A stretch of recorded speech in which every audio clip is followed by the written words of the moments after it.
بسم اللہ الرحمن الرحیم۔ اب واو مدہ کی مشق کریں گے۔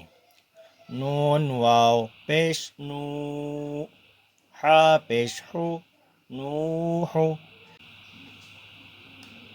واو مدہ کی مشق۔ اب ہم اس کو روانی سے پڑھیں گے۔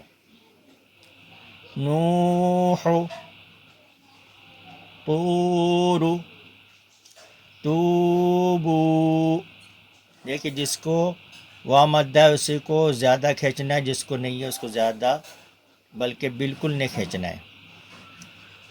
نور،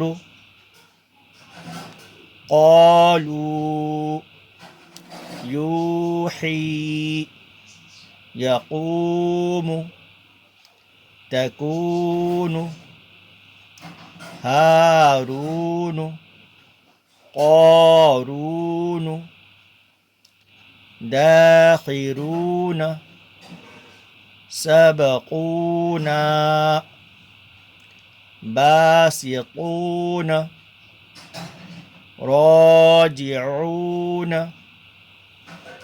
یہ ہو گیا واو مدہ کا روانی سے سبق۔ اس میں واو کے ساتھ میں یا مدہ کی بھی مشق ہے اور اس کے ساتھ میں الف مدہ کی بھی مشق ہے، اس لیے کہ اس سے پہلے یہ دونوں سبق ہو چکے ہیں۔